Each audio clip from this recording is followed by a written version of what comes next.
Good morning. Narito po tayo ngayon sa Tuburan, Maayon, Capiz. Kulimlim na umaambon. Kakatanggal ko lang ng kapote. Ngayon parang uulan na naman. Tapos araw. Tara, biyahe tayo. First gear.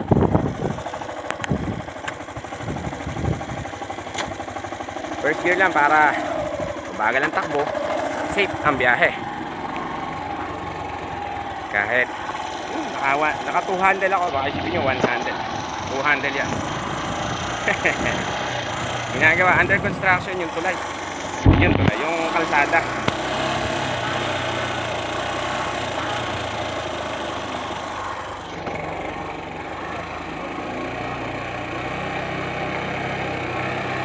Pero pag maulan dito, dulas. Grabe.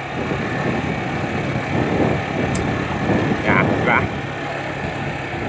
Maganda dito pag hindi maulan. Pero pag maulan, patay ka.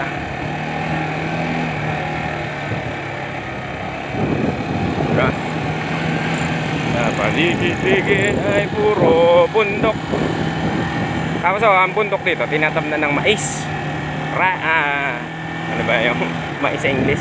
Corn plantation of lahat ng mountain, lahat ng sulok na pwedeng mataniman, tinatamnan. Puro mais yan, nasa taas. Makikita nyo, ang ganda ng Tuburan. Wow. Umaambon, umaaraw, umaambon. Sa mga followers po at subscribers ng YouTube channel ko, Biyahe ni PJ, Karterong Turista, salamat po sa pag-view, sa pag-likes. Mag-subscribe na rin po kayo. Ayun po, ginagawa yung tulay. Yung ano, tawag dito, precast gilid para hindi matipag ang pader, ang bundok. Ongoing ang paggawa. Ayan.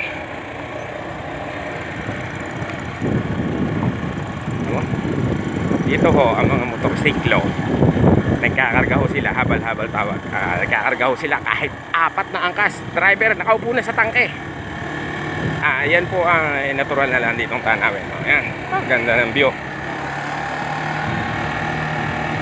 Arangkada ka more.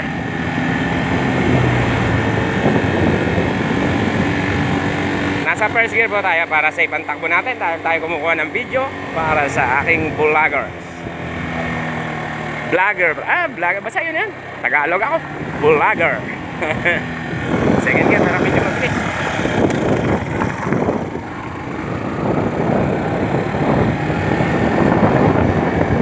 Sos. Ito po, huwag nyo pong gagayahin dahil mga professional lang po ang nagdadrive ng 100. Charot. Kaya naman po, gamay. Pero gear lang. Bahay din dito, bilada ng palay.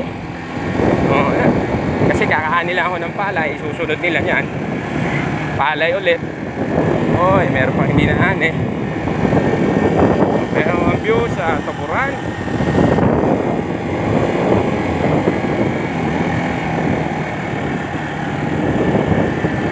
Bali, ang ikot ko ngayon, Tuburan, papunta ako na. Pero kasi deliver kay Ma'am Elsa. Hindi ko na sabihin na apelyido, Ma'am Elsa. Sa Tuburan. Then diretso ako ng barangay Olgia, Nugia, then Kabungahan, Karataya, Balikot, Hinatuyan, tsaka palang Indayagan at Tabok.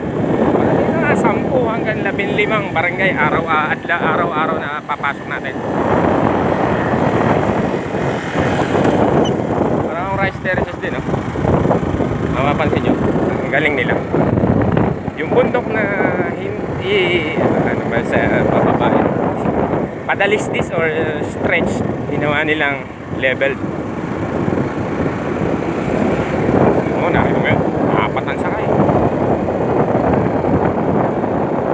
Ang tubigan nila, yung water refilling station. Mga sukay ko naman, mga estudyante, labasan na, alas 11 na. Bilis. Wala pang helmet ang mga kabataan dito. Dapat may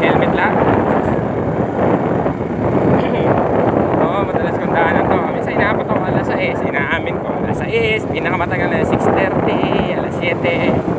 Pasaway. Pero safe naman po. Oh.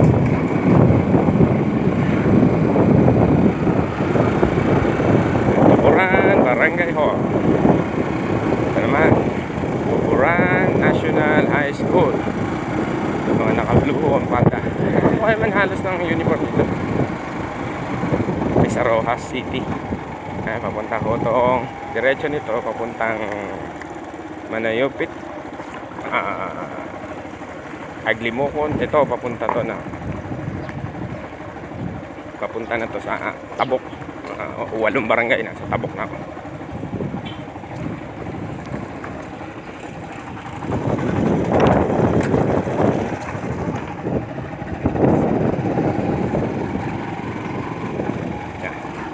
Ganda ko mga daan dito. Lubak. Yan ako. Makaldag na pasensya na sa video. Makaldag. Aha. Uy. Yep.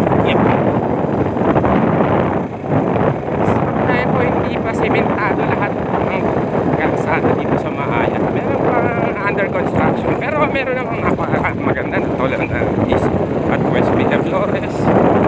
Tapos yung diretso na Aglimokon, Kanapian, Kinabunglan. Simentado na yan, maganda na. Siyempre, medyo mapundo kasi dito. Hindi mo agad masisimento. Lalo na. Madalas umulan dito. Dito na ako sa aking nililiberan kay Ma'am Elsa.